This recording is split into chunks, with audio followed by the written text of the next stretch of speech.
Kenapa beliau tidak mau yang hadir kepada beliau menggunakan kopiah hitam? Kalau kita lihat, karena kopiah hitam sudah menjadi simbol satu kelompok yang di luar ahli sunnah wal jamaah. Assalamualaikum warahmatullahi wabarakatuh. Bismillahirrahmanirrahim. Alhamdulillahirabbil alamin. Nahmaduhu wa nasta'inuhu wa nastaghfiruh. Wa na'udzu billahi min shururi anfusina wa min sayyiati a'malina. May yahdihillahu fala mudhillalah wa may yudlil fala hadiyalah. Asyhadu an la ilaha illallah wa asyhadu anna Muhammadan abduhu wa rasuluh. Allahumma sholli wa sallim wa barik ala sayyidina Muhammadin wa ala alihi wa ashabihi ajma'in, amma ba'du. Kaum muslimin, saudaraku sebangsa setanah air yang dirahmati Allah, semoga senantiasa dalam lindungan Allah, dijaga iman, takwanya ya, dikuatkan dan dimudahkan segala urusannya, disembuhkan siapapun yang sakit.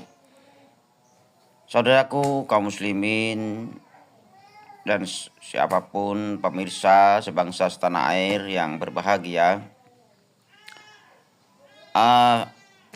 yang selama ini mungkin ya yang sering merendahkan orang-orang pribumi ini dikenal mungkin di banyak pihak mengatakan bahwa hanya habib-habib muda yang kurang ilmu, mungkin yang ceramahnya sering dianggap menghina pribumi, merendahkan ya, seperti yang kita tahu dulu ada Habib Rifki yang mengatakan ya celengan Semar seorang pribumi, dan ini limited edition ini. Muka-muka impor. Kalau lo kan muka lokal. Hidung pesek, pipi tembem. Mata belok. Persis kayak celengan Semar.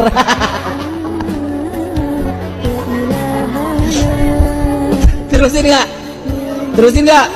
Yang mana nih? Celengan Semar. ternyata tidak seperti itu, dan ternyata banyak juga dari habib-habib yang sudah sepuh ya, dianggap sudah sepuh lah beliau ini, bahkan merendahkan apa peci, pakaian simbol ya kan, pakaian kita warga Nahdliyin mayoritas malah yang sering jamaah, sering sholat pakai peci hitam, ini pun direndahkan.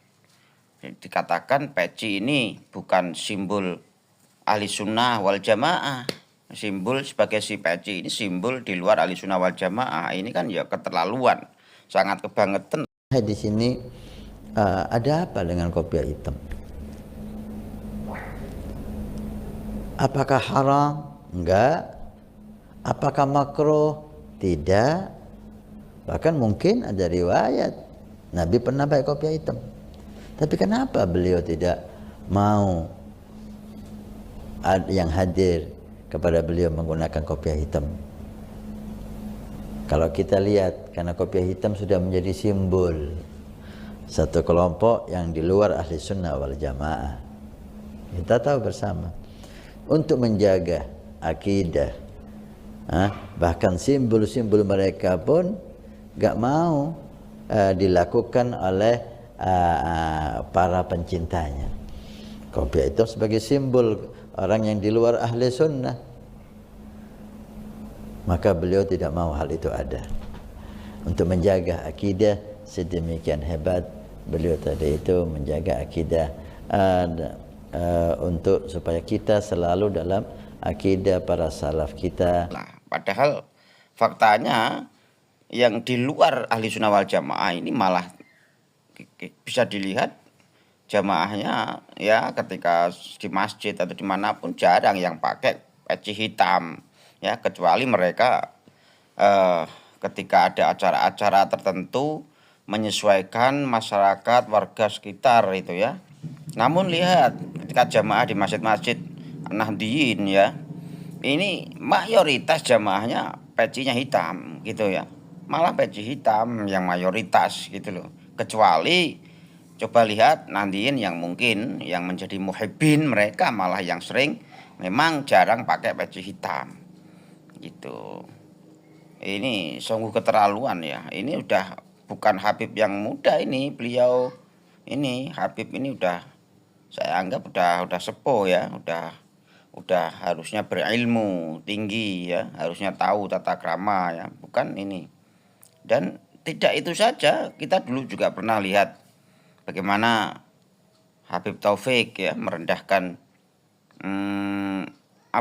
Kiai Gus Muafik ya kan, dengan tampilan gayanya sampai padahal beliau tidak tahu kapasitas ilmu beliau seberapa dibanding Habib Taufik. Saya yakin ya tidak ada apa-apanya lah, dan hanya rambut itu aja dipermasalahkan ya, dipermasalahkan masalah rambut gitu. Tampilan lah, gaya dipermasalahkan. Jadi dari semua sisi lah. Dan ini beliau bukan Habib muda lagi, Habib Taufik ini udah Habib, termasuk Habib yang tua, bahkan sekarang kan sebagai ketua Robitoh ya katanya ya. Ya ini luar biasa sih. Ya kadang-kadang yang seperti inilah yang tidak bahwa menunjukkan bahwa mereka memang tidak suka dengan Indonesia ya secara umum ya. Dia hanya suka dengan tanahnya untuk dikuasai, tapi perilaku dan gaya, simbol-simbol, ciri khas orang pribumi ini mereka tidak mau sama sekali. Coba lihat dari mereka saja. Coba ketika ngomong itu sampaikan, pasti punya ciri khas. Seperti gola dia tidak mau ya seperti orang pribumi gola seperti itu, nggak mau, mesti bilang mengucapkan kof itu pasti punya ciri khas pribadi sendiri ya. Apa dia tidak bisa? Ya bisa ya, udah lama di Indonesia harusnya bisa kan. Tapi makhraj itu kof ya dia tidak mau sama dengan pribumi gitu kan. Ya cuman itu tidak masalah, kita tidak pernah mempermasalahkan itu, tapi coba ya kita hargai kami gitu loh. Seorang pribumi yang punya ciri khas sendiri, dan ini keren kita punya ciri khas kan, tidak hanya niru gitu loh. Syekh Abu Bakar bin Salim atau kalimat aulia di zamannya, ketika mulai beliau ada malaikat pencatat amal kejelekan diliburkan oleh Allah Subhanahu wa taala. Ini haknya Allah. Kalau dikatakan apakah mungkin? Mungkin. Apa yang enggak bisa? Apa yang enggak mungkin bagi Allah Subhanahu wa taala? Kalau Allah berkehendak, siapa yang bisa melanggar? Siapa yang bisa menghalangi? Kalau Allah berkehendak, gitu. Dari video ini juga kita bisa melihat bahwa tidak hanya Habib-habib muda ya kan yang bercerita tentang khurafat dan lain sebagainya. Ini lebih parah. Masa Allah meliburkan malaikat pencatat amal hanya disebabkan karena Habib Salim ya, di masa Habib Salim tidak ada pencatat amal buruk itu diliburkan, kan luar biasa kan. Ini enggak pelecehan, bukan penistaan namanya ya. Ya nauzubillah min dzalik. Saya ingatkan kepada para santri, baik yang ada di Jember atau yang ada di Banyuwangi atau yang ada di Lumajang atau yang ada di Probolinggo atau yang ada di Pasuruan atau yang ada di Madura atau yang ada di Surabaya, para santri, jikalau ada kelompok-kelompok iman, kelompok-kelompok pencaci maki Sada Alawiyin ini, pertama laporkan dulu kepada aparat kepolisian. Tapi kalau kepolisian tenang-tenang saja, polisinya tidak mau menggerak, polisinya malah memberikan fasilitas, umpamanya kita akan kasih shock terapi mereka dengan tegangan tinggi, sebagaimana kita kasih shock terapi terhadap orang-orang Syiah. Kita akan kasih shock terapi terhadap mereka, tunggu waktunya. Kalau Syiah kita bisa sikat, kita bisa bumi hanguskan, apalagi kelompok-kelompok Dajjal Imat ini. Kira-kira dibiarkan atau dilawan? Itu artinya mencaci maki para guru-guru kita, para kiai-kiai kita, menyalahkan nasab-nasab sanad keguruan para kiai kita, sampai berani-beraninya mengatakan alawi jahannam, nasab kalian palsu, biadab.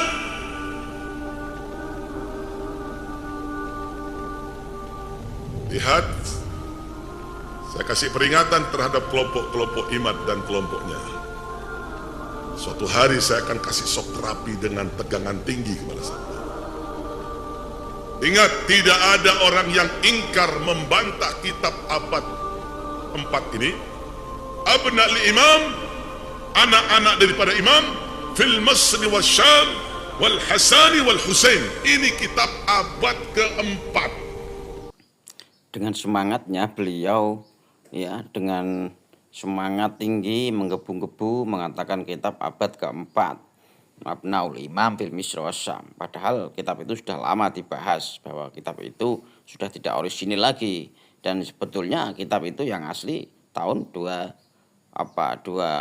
tahun abad kedua Hijriah, ya kan. Nah, beliau baru sekarang menggebu-gebu baru menemukan mungkin kitab Abnaul Imam fil Misr wa Syam, padahal sudah dari dulu dibahas Kiai Imad bahwa itu kitab tidak orisinil lagi, adalah kitab palsu, ya. Allah alam bisawab. Luar biasa, ya, saudaraku sekalian. Ya, semoga negara ini senantiasa dilindungi oleh Allah Subhanahu wa taala, dijauhkan dari segala hal-hal buruk, ya. Tetap NKRI harga mati, Pancasila harga mati, Indonesia jaya selalu.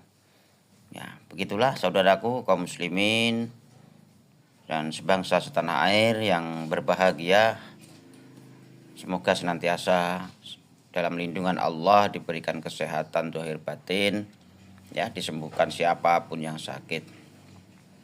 Kurang lebihnya mohon maaf. Wallahul muwaffiq ila aqwamit thoriq. Wassalamualaikum warahmatullahi